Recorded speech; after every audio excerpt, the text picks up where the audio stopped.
How would you, in terms of developing ball handling and dribbling, what would you suggest, or what did you do? I worked with a lot of two balls because when you're working with two balls at a time, you can't focus on one. So it forces you to keep your head up. I worked all the dribble moves, the inside out, the crossover, the between the legs, the behind the back. And I did them every day. You know, great players have to embrace the mundane and the boring. You know, great players have to go out every day into a gym and say, I can be a better shooter, so I'm going to be working on pull-ups today. Tomorrow I might be working on step-ins or three-pointers. Having a plan every day to improve not only your basketball, your shooting skills, but your ball handling skills.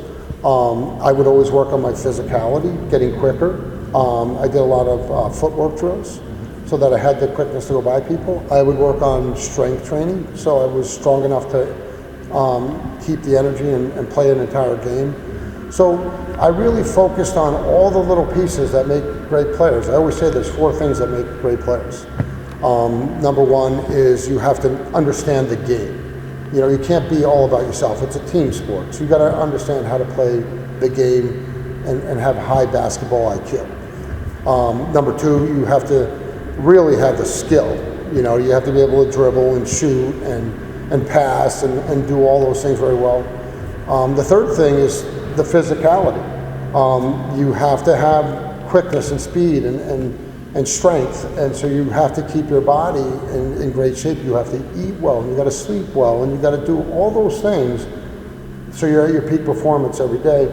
And the last thing is you got to be a great person, because if you're not a great person, your teammates won't bond with you. You won't have be able to gel out on the basketball court together, and your team's going to suffer if you're selfish, if you're not considerate, if you're not looking out for other people when they're open.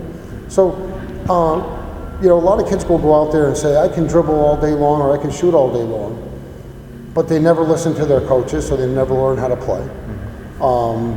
They're eating candy bars and Skittles and drinking soda all day, and you know, their body doesn't grow to maximum height. They don't get the physicality that they need.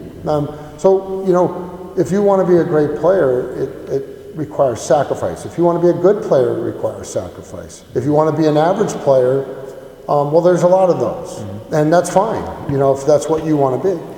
But if you're here at your camp because you want to be a great player, these are the things you really need to do. And so maybe there's kids out in the crowd that might be hearing this now and really want to know that they want to be a great player, or they're in the first grade and they want to be a great player someday. Well, these are the things you need to do.